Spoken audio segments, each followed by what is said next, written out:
Morning. I really appreciate you all coming. It's a great honor for me to introduce an old friend. I mean, a friend of many years. He's not old, but he's genuinely exactly the kind of person that we want to have talking about issues at CSIS, because he is a absolute true expert on the situation that we'll be discussing today, which is the Itlos case and the that's before the court. And Paul Reichler, who has joined us today, is an expert. I'll introduce him in a little bit more detail soon. For those of you sitting back, please fill in at the table. We'd really like to fill all these seats. I think some say reserved, but you're welcome to take these seats, please. It's nice to have everybody up at the table. And for those of you who started your day with a visit to CSIS's old building at 18th and K, sorry about that. We're trying to reprogram everybody's head that this is indeed the new building, and it's a great pleasure to have all of you here today. Let me go straight to the topic today and introduce Paul Reichler. He is a partner and co-chair of the International Litigation and Arbitration Department at a Boston-based law firm called Foley, Hoag. Paul has specialized in the representation of sovereign states in disputes with other states with foreign investors for more than a quarter of a century. He's part of a select group of lawyers with extensive experience in litigating on behalf of sovereign states before the International Court of Justice in The Hague and the International Tribunal on the Law of the Sea in Hamburg. Among many other cases and clients that Paul has dealt with, he has particular experience representing and advising sovereign states in land and maritime boundary disputes with neighboring states, and these include Nicaragua against Colombia, Bangladesh against Myanmar, and several others that he may reference today. He served as a mediator appointed by the Secretary General of the Organization of American States in land and maritime boundary disputes between Guatemala and Belize. And I can tell you firsthand, when I was starting actually my business years ago, we actually shared some space with Paul. And he is a brilliant tactician, a good lawyer, a fantastic thinker, a very strategic person, and also just a wonderful guy. So please join me in welcoming Paul Reichler, and he'll ask you to take it away, Paul. Thank you. Thank you very much, Ernie. I feel like I shouldn't say anything because there's no way I can live up to that.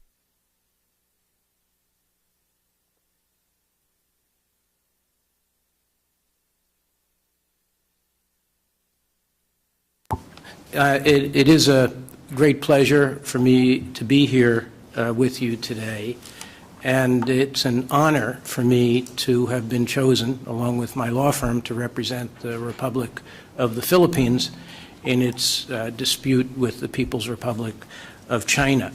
I plan to speak for 20 minutes or so to give you some background on the issues and the reasons for the case that was brought by the Philippines, and then hold the balance of time for questions.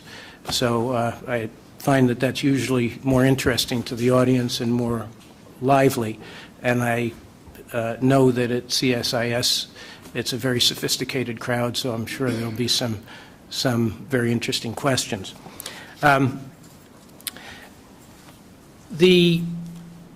The case is about this. Let's see if I can. What you see on the screen is a depiction of the South China Sea, and you see the red dashes around the perimeter of the South China Sea. To the north is China. To the east is the Philippines. To the west is Vietnam. And the southern rim of the South China Sea is Malaysia, Brunei, Malaysia again, Indonesia, and then Malaysia again. But I ask you to focus on the dashes. This is the so-called 9-dash line that has aroused such interest and controversy. China first asserted this claim several years ago in a letter to the UN Secretary General opposing the submissions, a joint submission of Malaysia and Vietnam to the UN Commission on the Limits for the Continental Shelf, seeking to establish extended continental shelf rights within the South China Sea. And from the moment that this letter surfaced in international discourse, it has aroused a great deal of debate and discussion.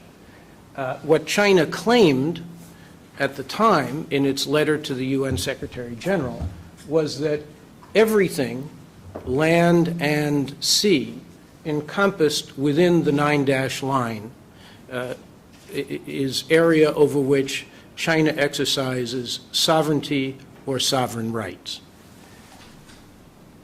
That area encompasses between 70 and 75% of the South China Sea. In the case of the Philippines,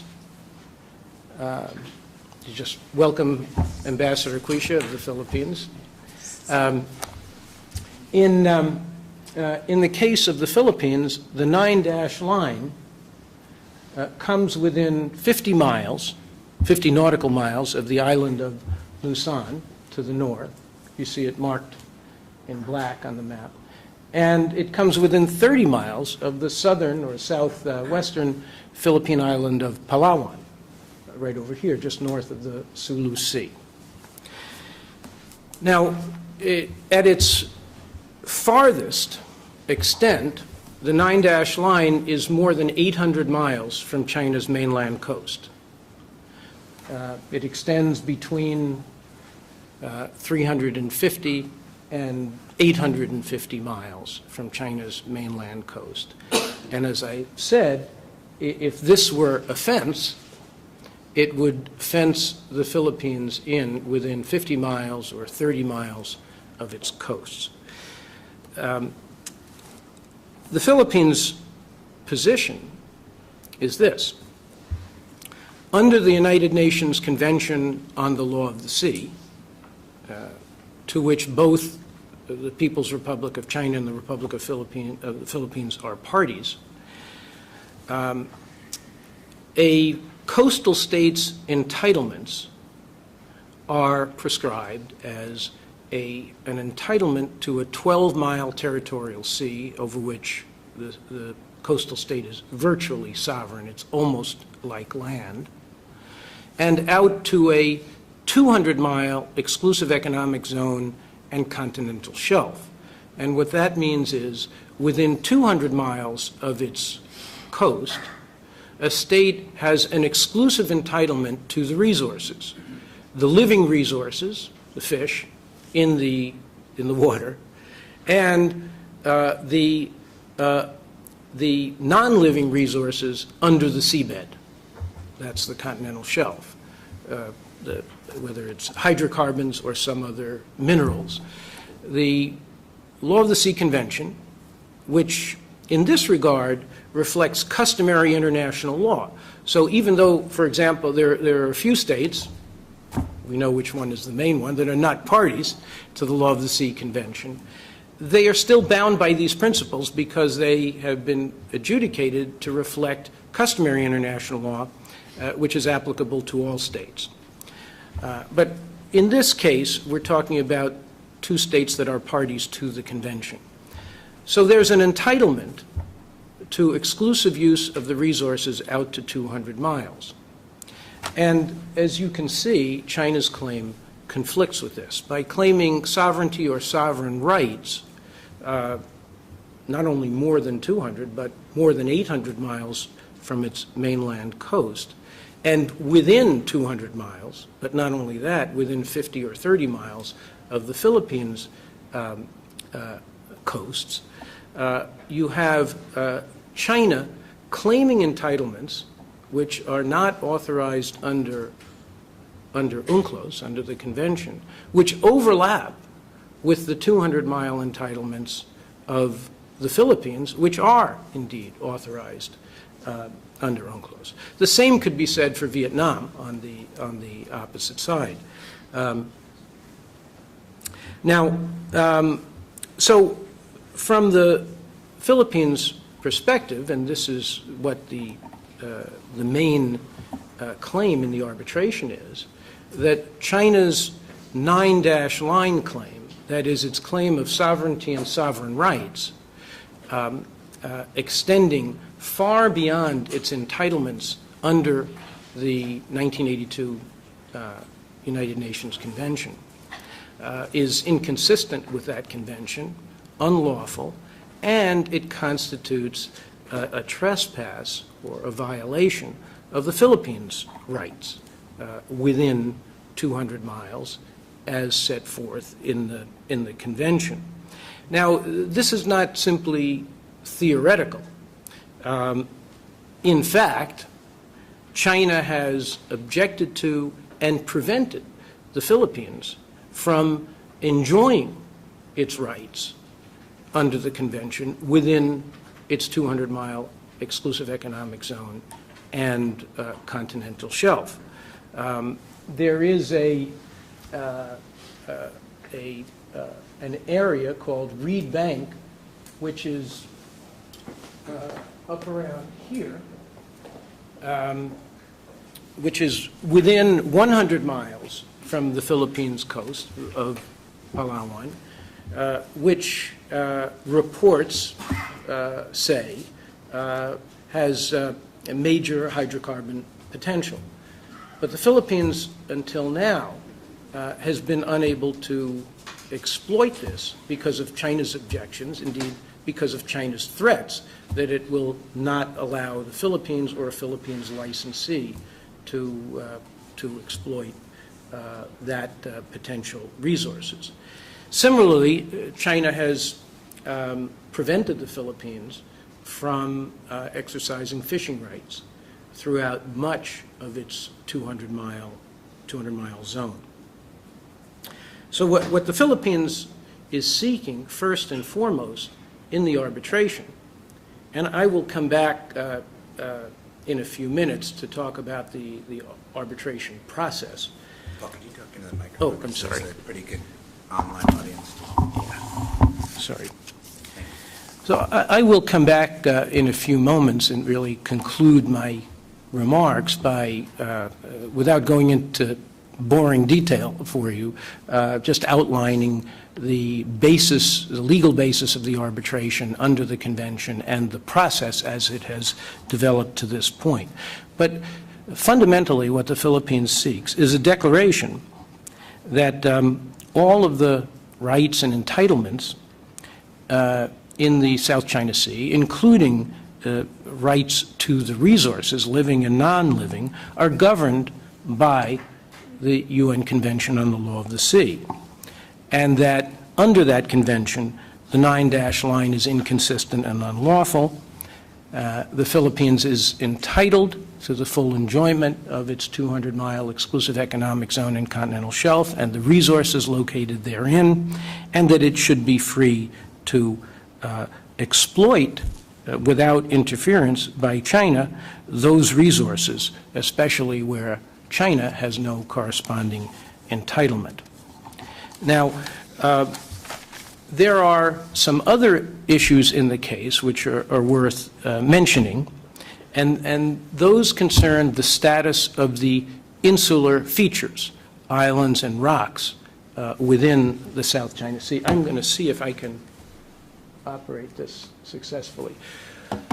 What we have circled here is three insular groups, if you will, in the South China Sea. To the northwest, the Paracel Islands are not involved in the arbitration. They're in dispute between China and Vietnam, but the Philippines does not claim rights in the sea extending that far.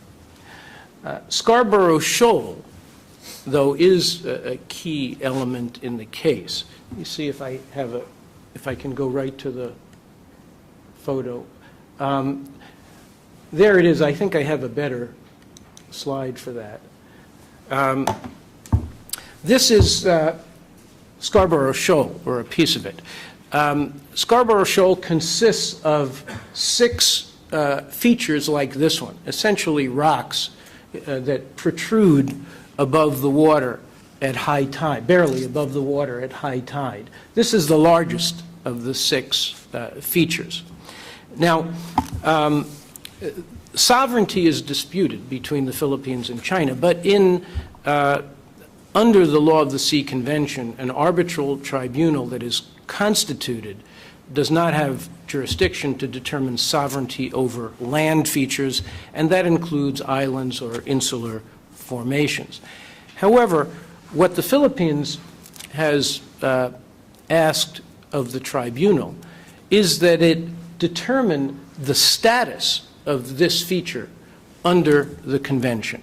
That is it a true island which would generate, like a state with a coastline, a 200-mile exclusive economic zone and continental shelf, or is it what the convention refers to as a rock, an insular feature that is above water at high tide, which is the definition of an island under the convention, but which is so insignificant that it cannot sustain human habitation or economic life of its own.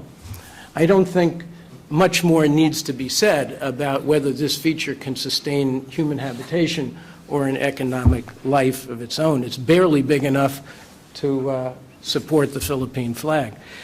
Now, what is the significance of this? Let's go back now. This is where I have difficulty in, I might need some help going backward. Is Elka here? In any event, I don't want to. We'll get you. Well, this is fine. This is good enough. You can see Scarborough Shoal and where it is. Scarborough Shoal is about 120 miles off the coast of Luzon. So therefore, it is within the Philippines' exclusive economic zone and continental shelf, which would extend another 80 miles beyond. You can see where that blue line is, where the blue area is.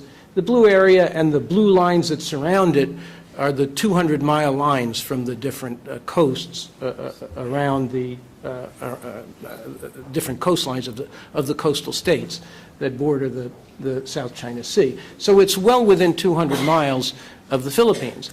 And if this feature is a rock entitled only to 12 miles, then what would be in dispute between China and the Philippines would be a circle with a 24-mile diameter, a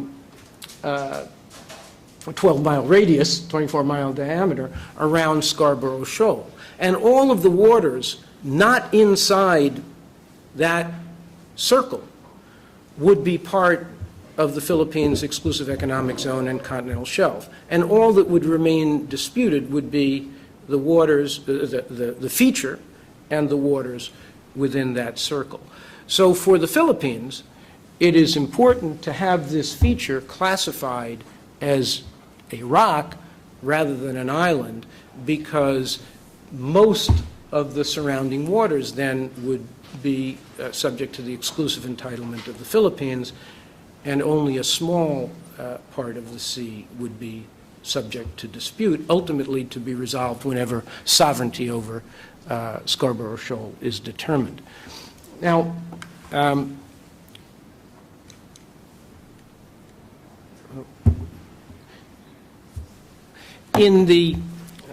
sorry, I want to go back again. Can you do it from there? To the, let's go back again, one more, that's it. These are part of the islands in the Spratly group. Scarborough Shoal is not part of the Spratlys. The Spratlys is to the south of Scarborough Shoal, and you can see very close, the closest, most of them are very close to Palawan, the Philippine island.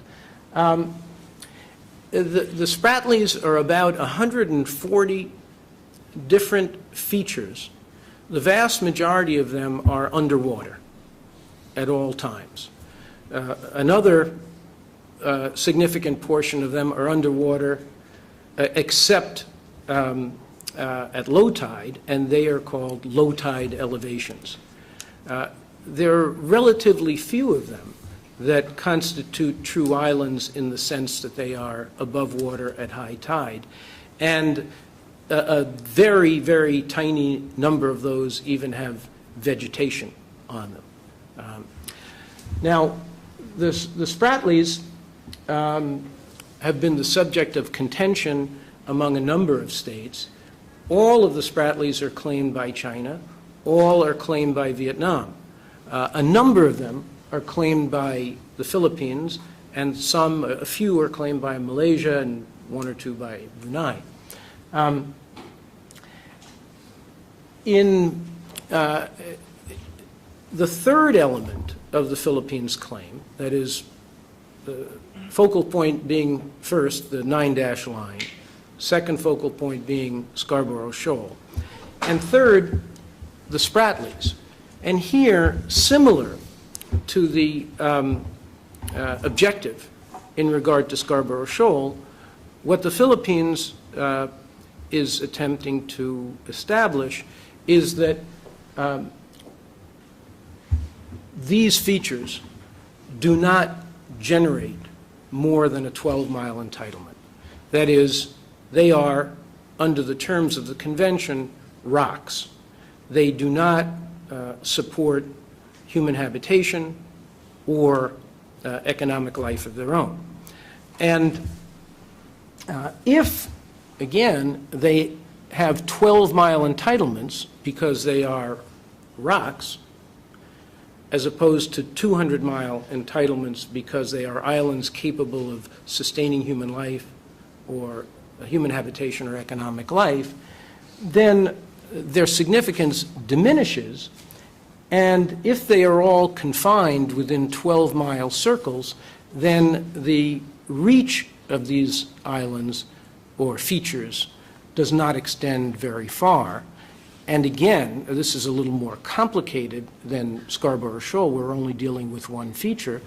But if these features generate no more than 12 miles, then there's a much larger area within 200 miles of the Philippines that is not covered by any of these circles and that would fall to the exclusive entitlement of the Philippines. Now, because there are so many features in this case, and it might be too complicated to put them all before the arbitral tribunal, the Philippines has identified 7 of them that are occupied by China and claimed by both the Philippines and China, and asked the tribunal to rule on the status of each of those 7 features. In fact, 4 of the 7 features are underwater at all times. They're not only not islands, they're not low tide elevations, they are shallow reefs. As such, they are considered under the convention and under international law to be part of the seabed, and they belong to whichever state has rights over the continental shelf. They cannot be seized and occupied by another state. You don't acquire title by occupation of an underwater feature. That's 4 of the features, including Mischief Reef, which I'll come to in a moment. And there are 3 features occupied by China in this area that look very similar to Scarborough Shoal. They're quite obviously rocks. So the Philippines has asked the tribunal, in the case of all 7 features occupied by China, to rule that, well, in the case of the 3 features occupied by China that look like Scarborough Shoal and stick out above the water at high tide, to rule that they have only 12-mile entitlements. And as to the 4 features that are permanently underwater, that these are not islands or rocks, and they generate no maritime entitlement. So the waters above them belong to whoever has the exclusive economic zone, and since they would be within 200 miles of the Philippines, they would appertain to the Philippines. Let me show you Mischief Reef, which is appropriately named. This is an underwater feature that's about 100 miles off. Well, what you see is more than the underwater feature here. But underneath this structure, which has been built on top of it, there is a reef that is permanently underwater. This is about 100 miles off the coast of the Philippines and more than 600 miles from the mainland coast of China. In 1995, China seized Mischief Reef, even though, under the law, it is part of the continental shelf. As I said, it's not an island, it's part of the seabed, and well within the 200-mile continental shelf entitlement of the Philippines. This naturally caused a great deal of protest and led to discussions between China and the ASEAN states. Little by little, China began constructing on top of Mischief Reef. This is only one of several sites at Mischief Reef, but what they have done is they've built a barracks so that they could station military personnel there, a helipad so that they can resupply with helicopters, and gun emplacements so that they could defend Mischief Reef. Because of the great disparity in military power, the Philippines was able to do little more than protest and convene its neighbors and engage in discussions, but the result has been an expansion of the facility by China. This is one of the features that is included in the arbitration. Since this is an underwater feature and a state cannot transform an underwater feature into an island by building on top of it, this feature, the Philippines claims, is part of the Philippines continental shelf, and China is there illegally.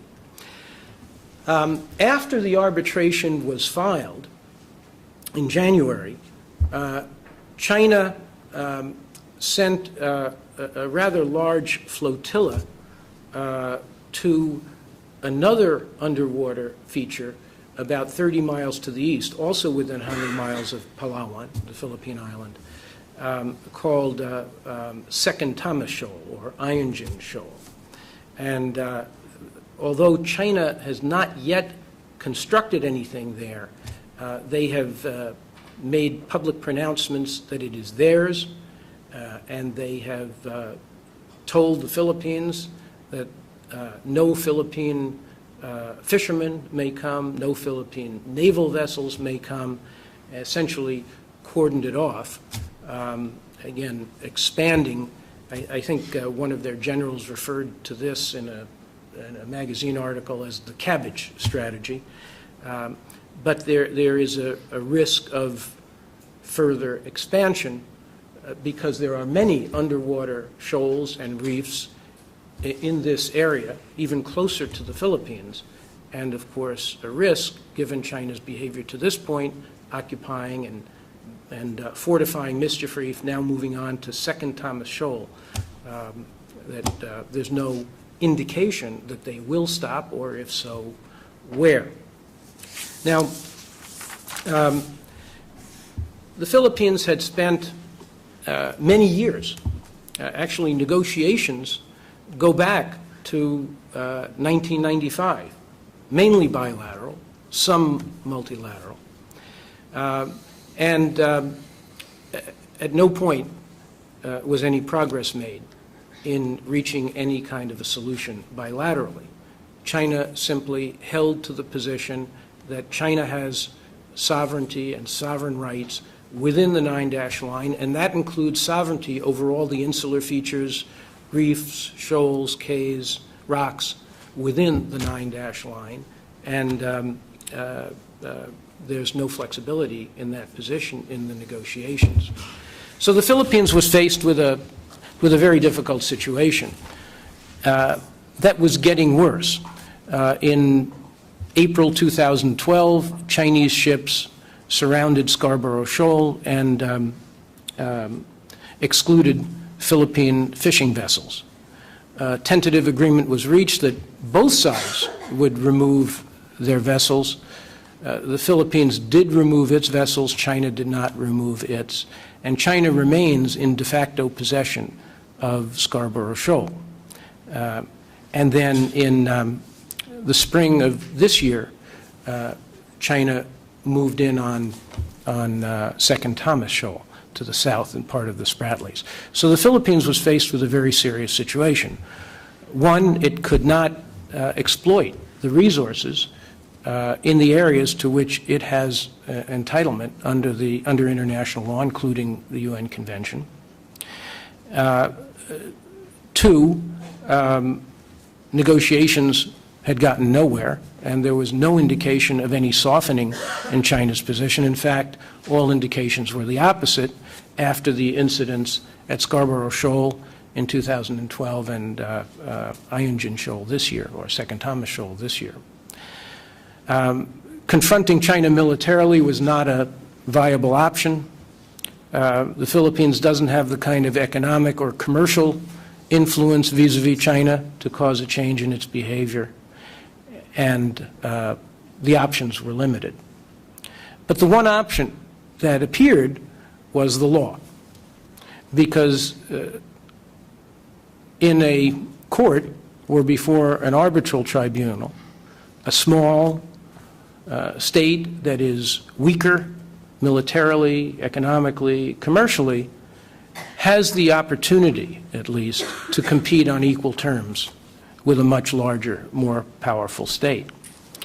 And there's a growing number of precedents for this, particularly under the law of the sea convention. Guyana and Suriname in their arbitration, Mauritius and the UK in their arbitration, Bangladesh and Myanmar, and Bangladesh and India, which I'm going over to The Hague to argue next week. In all of these cases, we have smaller, less powerful states unable to secure what they considered to be their rights under international law in negotiations with states that were more powerful or larger militarily and or economically, or both, and the smaller state resorted to arbitration under the law of the sea convention. And that is what the Philippines did here.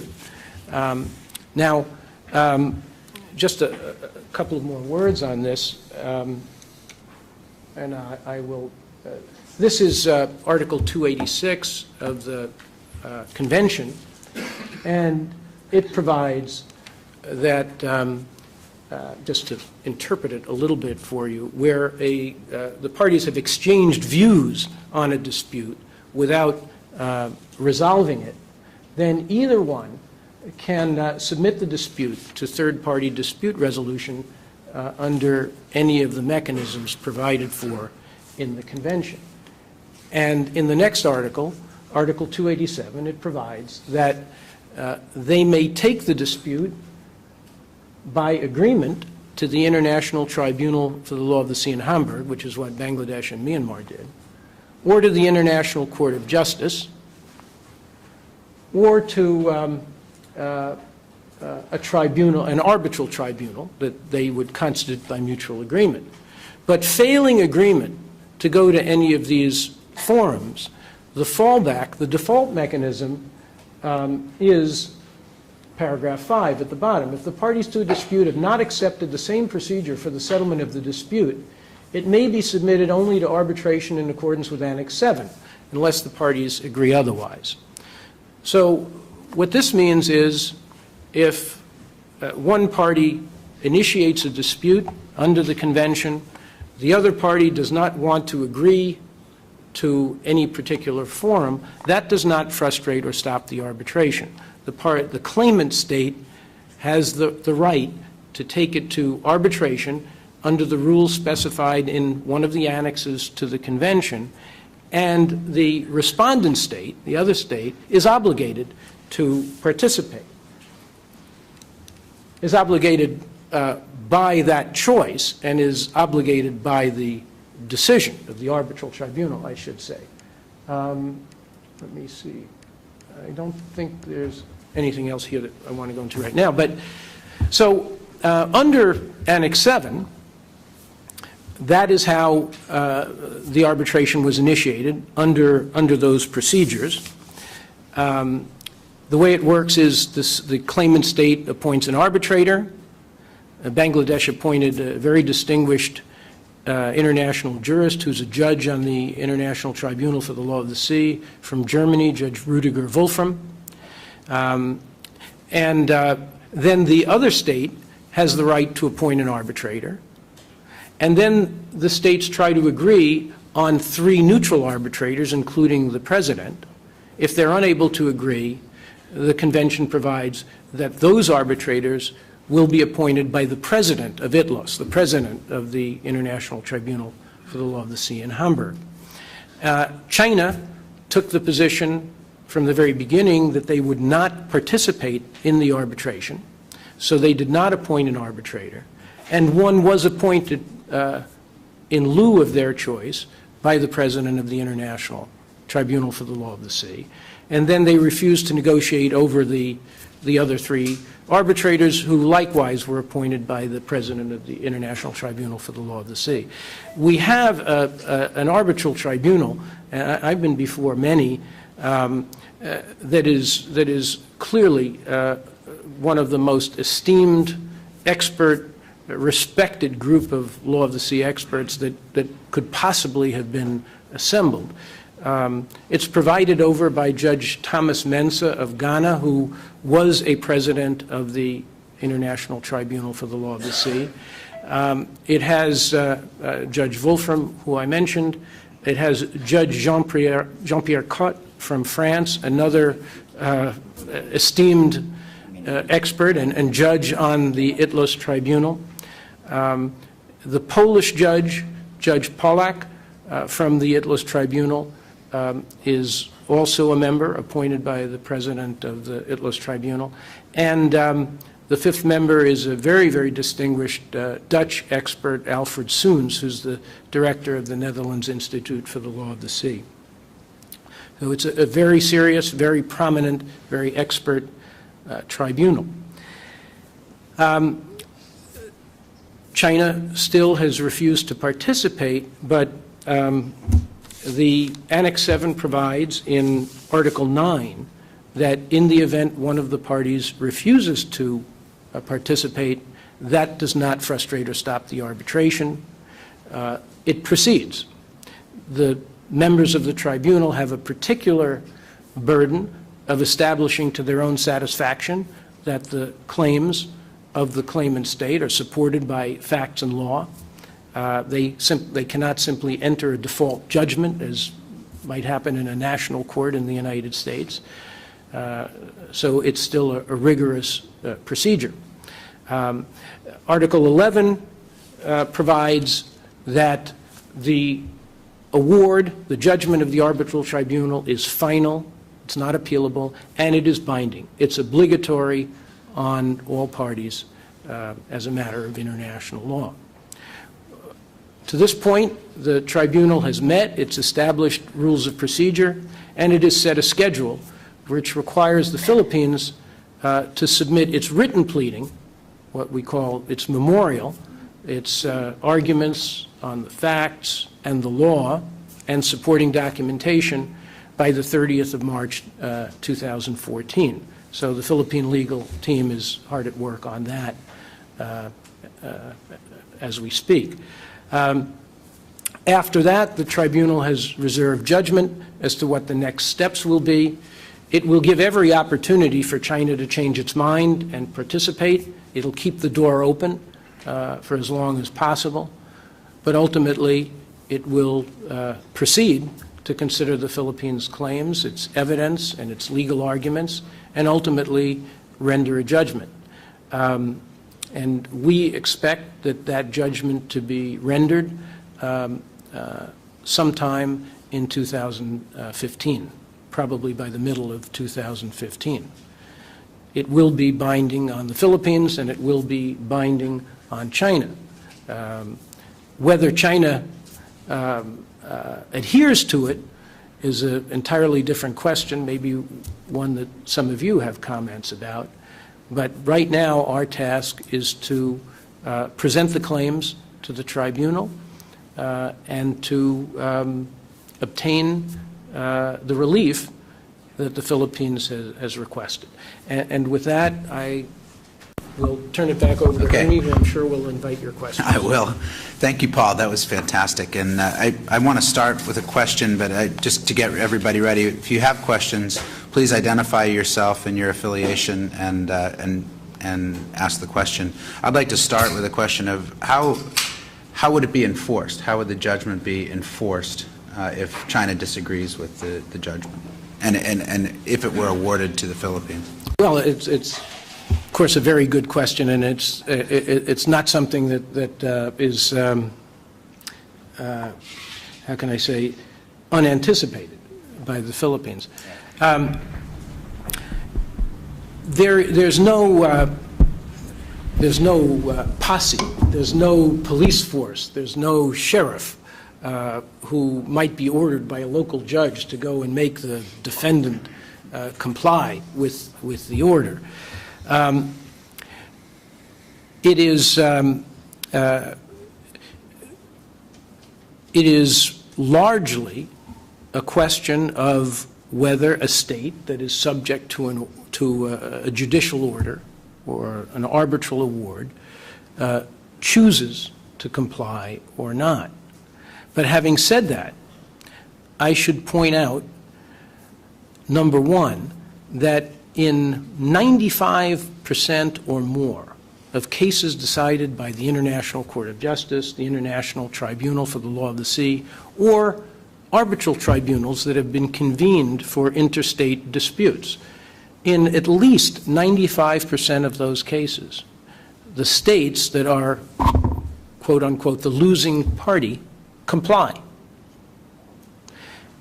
We see this also in investor-state arbitrations, although the compliance rate may be a little bit lower, but still in the vast majority of investor-state arbitrations under bilateral or multilateral investment treaties, which may involve judgments of hundreds of millions of dollars. In the vast majority of these cases, the states comply. And the question is, if there's nobody who can force, if there's no army, there's no police, who can force a state to comply, why did they do it in the vast majority of cases?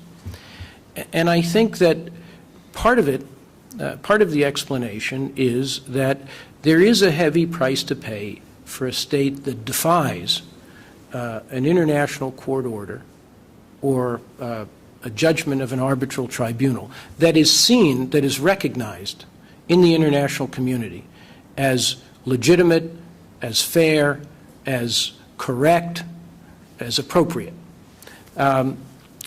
There's a price to be paid for branding yourself as an international outlaw, as a state that doesn't respect, that doesn't comply with international law. There is something to be said for soft power and for the ability, the component of soft power that is composed of a state's ability to defend its actions as legal in the international system, as explaining and defending itself as respectful of international norms. It becomes an important part of a state's ability to influence other states. Now, it is important, therefore, not only for the Philippines to obtain a judgment in its favor, but for that judgment to be seen as impeccable in terms of its integrity, its honesty, its fairness, and its legal correctness. It may be that it takes some time before China adopts a more flexible position. But it's not unreasonable to think, at least I would say, it's not unreasonable to think that in the ultimate resolution of this dispute or these disputes or parts of these disputes, the fact that the Philippines has a legal judgment in its favor that's recognized internationally as valid and binding and legitimate and correct will play some role in the evolutionary process toward an acceptable solution. Thank you. Floor is open. Larry? I'm Larry Nix from CSIS. A very interesting talk, Mr. Reichler. I have two questions. First, on the definition of these above water objects, or whatever you want to call them, you mentioned rocks and islands. Is this basically the only distinction under the law of the sea between rocks and islands, or are there other classifications as well? Secondly, when this case is heard before the tribunal, will other law of the sea country signatories be able to give testimony or submit briefs to the tribunal? I'm thinking especially of Japan in this case. In response to the first question, Article 121 of the Convention defines an island. And an island is a naturally occurring feature that is, at least part of which is above water at high tide. Article 121, paragraph 3 says rocks which cannot sustain human habitation or economic life of their own are not entitled to an exclusive economic zone or a continental shelf. So the Article 121 distinguishes between islands, between different types of islands. If a rock meets the definition of an island if it's above water at high tide, but it doesn't get all the rights of an island, doesn't generate all the maritime entitlements, that is, beyond 12 miles of an island that is capable of supporting human habitation or economic life. There are other features. I mentioned a low tide elevation, which is a feature that is above water only at low tide. And there are features like reefs and shoals, which are mainly below. Sometimes they dry in patches, but mainly below water, even at low tide. It's only an island or a landmass that generates a maritime entitlement. There's an old phrase, the land dominates the sea. What that means to those of us who work on this every day, it means that a state's entitlement in the sea is generated by its land, if it has its coast, so to speak. So and an island is land. So islands generate maritime entitlements just as just as the U.S. Atlantic coast would generate it. But, and that includes a 200-mile entitlement in terms of continental shelf and exclusive economic zone. But features like rocks only generate 12 miles. Features that are not even islands at all have no maritime entitlement. And so there, control over an underwater feature does not give you any rights in the sea. Mike? Hi, Mike. I didn't answer the other question, but I can I do that? Yes, please. Sorry. Whether other states will be able to participate. Normally, it is in arbitration. there is no opportunity for intervention. Before an international court like ITLOS or the ICJ, there is there's a procedure for intervention by a third party. Of course, it's subject to the discretion of the court to allow it. Normally, there is no right to third-party intervention in arbitration. However, we raised this with the tribunal in the discussion of the rules of procedure in this case, and third-party intervention was not precluded by the rules. So we interpret that to mean in this case that the tribunal would consider an application by a third state to either intervene or to submit its comments. And we know that there are a number of states in the region that have coasts on the South China Sea that share the Philippines' concerns and indeed have the same interpretations of the convention as the Philippines, and their participation would not be unwelcome. Hi, Mike McDevitt from CNA. To follow up on Larry's question about islands, one of the things that I think many of us who've looked at the South China Sea have in mind is the issue of many islands that do not have natural water supplies but are occupied, like the Vietnamese are on 22, and everybody's squatting on pieces of rock around the South China Sea. Has the law evolved in a way that would allow you to essentially go ahead and occupy, build a runway, put a desal plant on there, and essentially claim then that can in fact support human habitation? Or are all of these people actually on fool's errands, squatting on rocks that or islands that aren't going to, in the scheme of things, pay off? Well, it's a very good question, and it has inspired debate in among academics who study this issue. I think should point out just as a fact that Vietnam has the same position as the Philippines in regard to that none of these features in the Spratlys, none of them is entitled to more than 12 miles.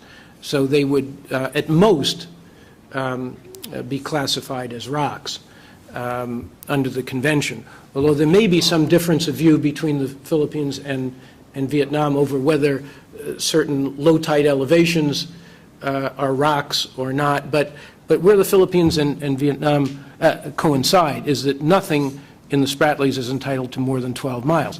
But the question that you raise is a very good one. I think the answer probably is, I would not say that anybody is on a fool's errand. I wouldn't use that terminology. But I think that there is a concept in international law, and particularly in regard to issues of sovereignty or status of features, called the critical date. And once a dispute arises over the status of a feature, any state that unilaterally takes action to enhance its own claims after the dispute has arisen is not improving its legal position. Let me put it that way. So I think here, with all of the Spratlys being notoriously disputed, as a legal matter, these artificial installations, whether you're talking about living facilities or desal plants, are not enhancing the rights of any of the states. I have a question here, and then this gentleman. Thank you. My name is Paul Lewis. I work for the Guardian newspaper. I was interested in the non-participation of China and wondered if you could speak to any other examples where the arbitration tribunal has ruled in which one state has refused to participate, and what the consequences have been in terms of perceived legitimacy of that state not participating. This is also a very good question. It happens very, very, very rarely. And the case that comes immediately to mind is the diplomatic hostages case, the United States against Iran in 1980, that Iran did not appear in that case. The ICJ went ahead and found that it had jurisdiction and that Iran had violated international conventions in its seizure and imprisonment, if you will, of U.S. diplomatic and consular personnel. And that decision, that judgment by the court, was widely recognized as legitimate. And indeed, it may have, this is a question of personal opinion, so I can't give you concrete proof, but I think many who were involved at the time would say that the ICJ judgment did play a role in the ultimate negotiation and an agreement which was brokered by the Algerians. There have been a few other cases. There was another one involving Iran in the early 1950s, UK against Iran, the Anglo-American oil case. Iran did not appear. Initially, the court found it had prima facie jurisdiction, but then decided it did not have jurisdiction and vacated its earlier ruling. But these are, of course, you have the Nicaragua against the United States. The United States did appear both to oppose Nicaragua's request for provisional measures, and it did appear to challenge the jurisdiction of the court. After the court, this is the ICJ, decided that it did have jurisdiction and proceeded to the merits, the United States did not appear for the merits of the case. The court proceeded to enter a judgment, and while there may be some sectors in Washington that continue to argue about it, the rest of the world, and in fact a lot of informed and academic opinion in the United States, considers that judgment to be a landmark and a classic in international law. So there are very, very, very few examples of this because states do participate. But it's always a danger to the system when a major state, like the United States in 1984, but when a major state that especially, a major power defies the international legal order. And what we have seen, I don't know if there is a connection or not, but an argument can be made that there is. In really the very next case brought under the UN Convention after Philippines-China was Netherlands against Russia over the seizure of the Arctic Sunrise and the holding of the prisoners, the crew as prisoners. And the Netherlands, it brought it as an arbitration, but under the convention you can seek provisional measures from the tribunal in Hamburg pending the establishment of the arbitral tribunal. And the Russians refused to appear. And I question if China hadn't done this a few months earlier, would the Russians have wanted to be the first? And my answer to that is probably not. When Georgia sued Russia over the 2008 invasion of Georgia under the Convention on the Elimination of All Forms of Race Discrimination because of the ethnic cleansing that the Russians carried out, Russia appeared. They opposed the request for provisional measures, which were issued by the court. They opposed jurisdiction, and they won. And I would have assumed they might have done the same thing here had it not been for China's example. Last question. Thank you very much. Mark Rosen from CNA. What will be the precedential effect of this? Will there be a written opinion? My understanding is that arbitral tribunal decisions are sources of international law under the statute of the International Court of Justice. But I'd like your view on that. And then also, to the extent that you get a favorable ruling, would that be the legal basis for so-called provisional measures under the statute for the ITLOS to get something akin to a restraining order if China was to prevent the Philippines from developing resources within their EEZ? Also very good questions.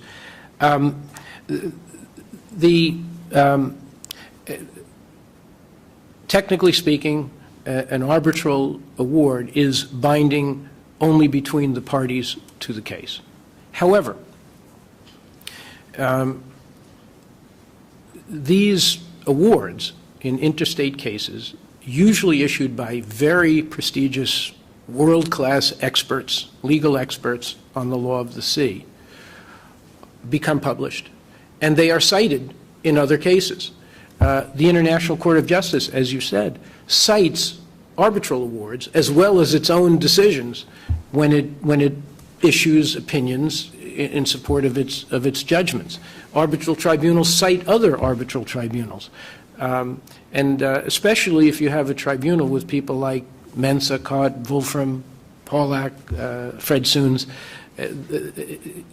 one would expect a very, very well-reasoned opinion. One would expect that anyway from 5 arbitrators like that. You can be sure in a case like this, which is going to receive a lot of attention and a lot of scrutiny, they're going to be extremely careful to issue an award which is very, very carefully and thoroughly justified. And I think it will be cited frequently in other cases. It will be taken as a statement, as an interpretation of the law. It presents some novel questions, but some questions which are rather clear or should be clearly answered under the very clear and express terms of the convention. So I think it will have a huge impact on the international legal community and hopefully on the international community in general, and hopefully that will create the kind of environment which over time will permit China, as it evolves to become more of a law-cognizant country, to incorporate, to digest, and to find a way to accommodate.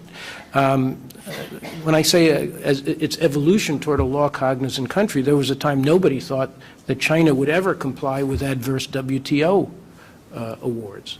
But it's doing that largely. So the world isn't static, China isn't static, and there's reason to believe that over time, and with persistent diplomacy and support from the international community, if an award is issued that favors the Philippines, it will have some impact. Now, as to going to ITLOS, let me say, it's a very interesting idea. For provisional measures, some sort of restraining order, it's not one that we have had occasion to study yet, and for that reason, I would be hesitant to offer an opinion now without fully knowing what I'm talking about. But it's a very interesting idea. Ladies and gentlemen, please join me in thanking Paul.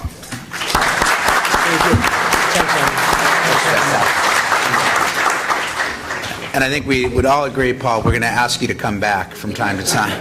Happy to do it. Now that I know where you are. Now we just started the... It would have been very embarrassing here talking about the South China Sea if I couldn't even find Rhode Island Avenue after going to 18th and K, but I made it. Great job.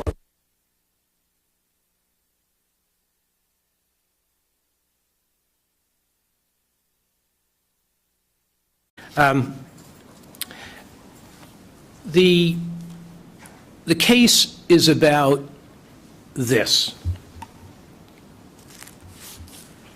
Let's see if I can. What you see on the screen is a depiction of the South China Sea, and you see the red dashes around the perimeter of the South China Sea. To the north is China. To the east is the Philippines. To the west is Vietnam. And the southern rim of the South China Sea is Malaysia, Brunei, Malaysia again, Indonesia, and then Malaysia again. But I ask you to focus on the dashes. This is the so-called 9-dash line that has aroused such interest and controversy. China first asserted this claim several years ago in a letter to the UN Secretary General opposing the submissions, a joint submission of Malaysia and Vietnam to the UN Commission on the Limits for the Continental Shelf, seeking to establish extended continental shelf rights within the South China Sea. And from the moment that this letter surfaced in international discourse, it has aroused a great deal of debate. A coastal state's entitlements are prescribed as an entitlement to a 12-mile territorial sea over which the coastal state is virtually sovereign. It's almost like land. And out to a 200-mile exclusive economic zone and continental shelf. And what that means is within 200 miles of its coast, a state has an exclusive entitlement to the resources, the living resources, the fish in the water, and the non-living resources under the seabed. That's the continental shelf, whether it's hydrocarbons or some other minerals.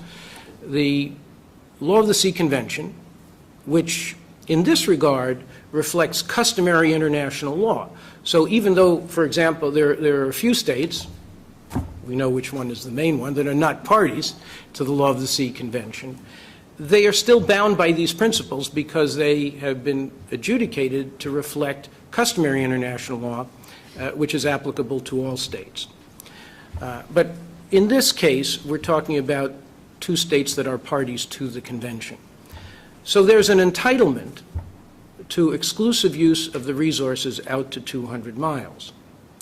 And as you can see, China's claim conflicts with this. By claiming sovereignty or sovereign rights, not only more than 200, but more than 800 miles from its mainland coast, and within 200 miles, but not only that, within 50 or 30 miles of the Philippines coasts, you have China against Colombia, Bangladesh against Myanmar, and several others that he may reference today.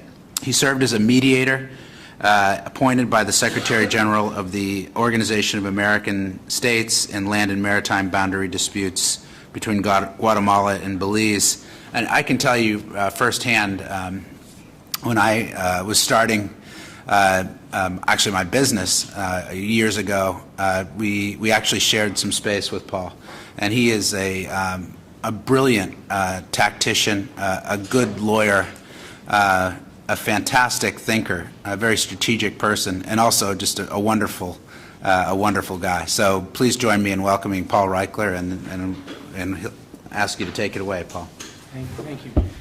Thank you very much, Ernie. I feel like I shouldn't say anything because there's no way I can live up to that.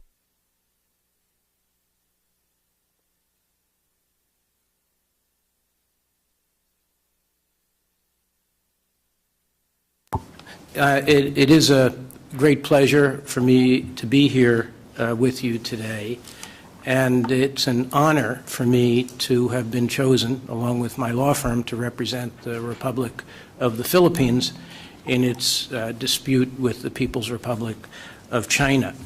I plan to speak for 20 minutes or so to give you some background on the issues and the reasons for the case that was brought by the Philippines, and then hold the balance of time for questions. So I find that that's usually more interesting to the audience and more lively, and I know that at CSIS it's a very sophisticated crowd, so I'm sure there'll be some very interesting questions. Good morning. I really appreciate you all coming. It's a great honor for me to introduce an old friend.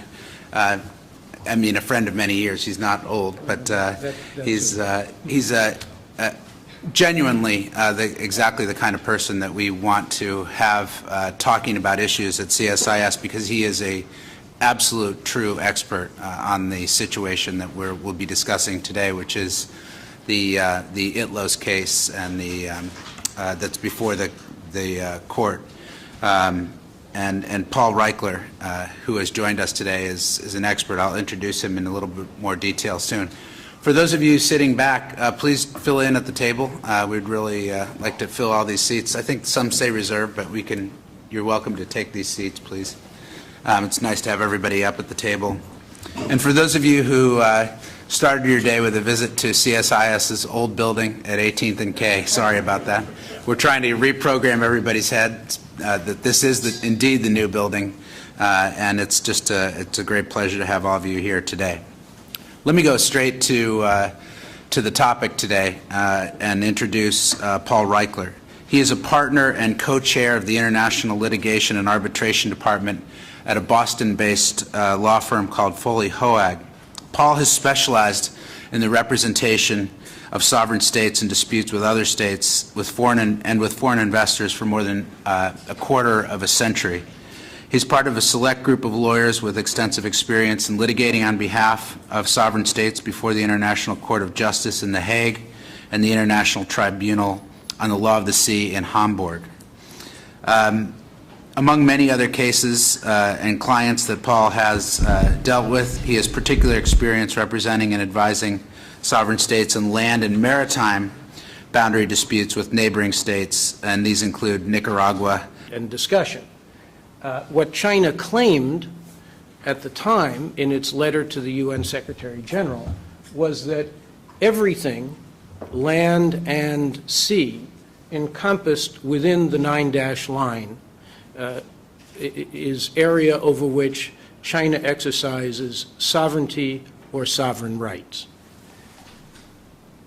That area encompasses between 70 and 75% of the South China Sea. In the case of the Philippines, just welcome Ambassador Quisha of the Philippines. In the case of the Philippines, the 9-dash line comes within 50 miles, 50 nautical miles of the island of Luzon to the north. You see it marked in black on the map.